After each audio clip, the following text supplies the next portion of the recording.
Chapter 12. Pure Land Buddhism. The next question that I am often asked is what school I practice. My practice is the Pure Land school of Mahayana Buddhism, which is widely practiced in Asia. Though still in its formative years in the West, its roots extend all the way back to ancient India. We generally think in terms of only one Buddha, Shakyamuni, who lived about 2,500 years ago.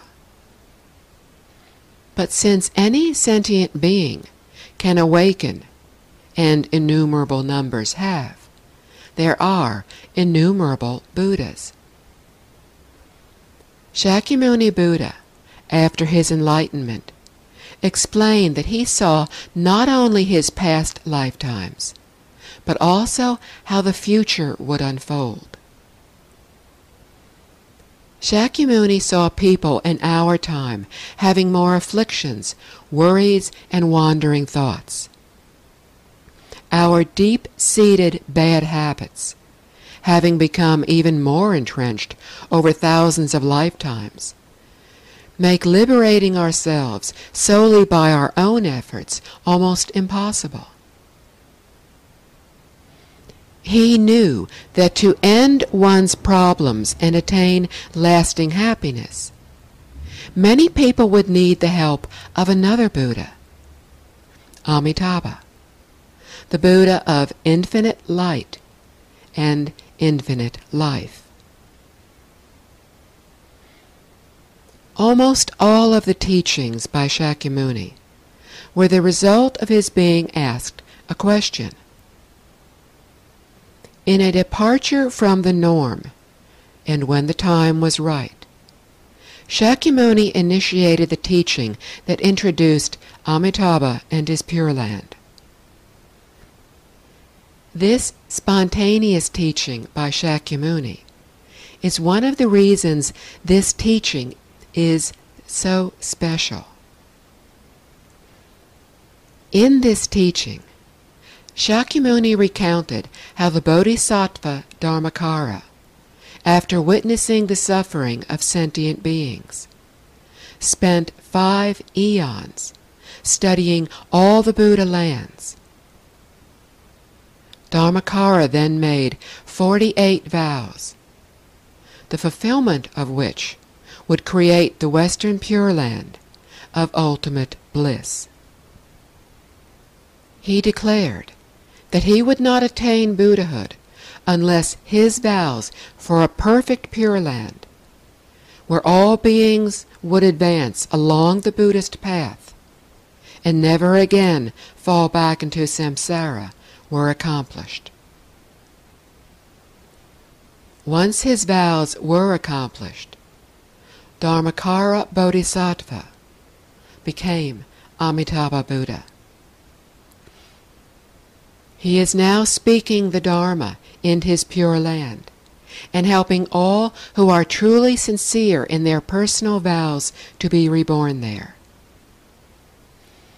With help from Amitabha, we do not have to rely solely on ourselves to attain enlightenment as we would with other methods. In Pure Land Buddhism, we rely on the Buddhas and Bodhisattvas to help us. Thus, reliance on self and on another are combined, as we request by way of our mindful chanting that Amitabha Buddha, through the strength of his vows, help us to be reborn in the Pure Land as we breathe our last breath in our present body.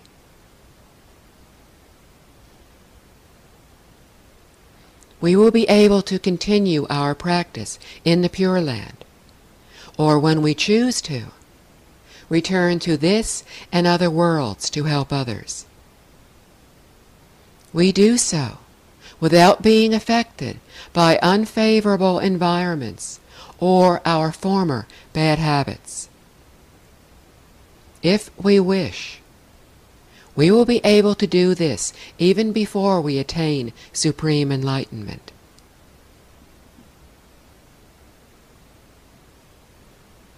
Amitabha Buddha's Pure Land has innumerable wonders and advantages, all of which arise from the great vows, deeds, and purity of all the beings there. Through his vows, Amitabha helps all beings create the causes to plant the roots of goodness. With his deeds, he creates the conditions for beings to accumulate merits. With his purity, he has created a perfect land, one that is free from pollution, anger, and intolerance. It is a land of peace and serenity. It is a world of equality, joy, and beauty. In comparison, our world is one of delusion and suffering, filled with worry and anxiety. For countless people, Pure Land practice is the most suitable for several reasons. First, it is relatively easy to practice in almost any environment, alone, with other practitioners, or even amid the hustle and bustle of everyday life. Second, there are no difficult entry criteria. Even if one's abilities and knowledge are modest, with belief, vows, and practice, we will be reborn in the Pure Land. Belief means that we need to believe in the Buddhas and their teachings and in causality. We need to believe in ourselves, and that we have the same true nature as the Buddha. We need to believe that by living a moral life and being mindful of Amitabha Buddha, we will be born into the Western Pure Land and become a Buddha in one lifetime. And third, due to the vows of Amitabha, achievement through this method can be attained more quickly and more easily than with other practices. We can understand this better through an analogy. We come to a river that we wish to cross. We can swim across, but our baggage is very heavy, and the water is treacherously deep. Alternatively, we can get on a boat that will quickly and safely take us and our baggage to the other shore. Symbolically, the other shore is the achievement of enlightenment. The baggage we carry is our deep-seated bad habits and negative karmas accumulated over uncountable lifetimes. And the boat is Amitabha Buddha's compassionate will. The ticket to board the boat is belief, the sincere vow to be reborn in the Pure Land, and practice, which includes leading a moral life and mindfully chanting Amitabha. The simplest way to practice Pure Land is by chanting Amitabha. Amitabha is the name of Amitabha Buddha in Chinese. It does not matter whether we chant in Chinese, Sanskrit, or any other language, as long as we do it properly. When we chant, the sound of Amitabha rises in our minds. As we utter Amitabha, our minds concentrate on and embrace that sound. While chanting, do so sincerely and continuously. As one keeps chanting, and the mind focuses on the sound of Amitabha. Errant thoughts are replaced with pure thoughts. In this way, we also create less negative karma. After Amitabha Buddha has been in our mind continuously for a long time, our true nature, our Buddha nature, will gradually be uncovered. Amitabha Buddha is the wise and compassionate teacher who understands everything and who is always thinking of us lifetime after lifetime after lifetime. We are the students who are trying to learn and practice. Just as a good teacher listens to the calls for help from a student looking for the right answers, if we have unwavering belief, vow to be reborn in the Pure Land, and behave morally and sincerely practice, Amitabha will respond. He is like the mother who always thinks of her child. If the child does not in turn think of his mother, her thoughts will not help. But if he also thinks of her, they will eventually be reunited. In such a way, Amitabha is always thinking of us, waiting for our thoughts to turn to him so that we may come together.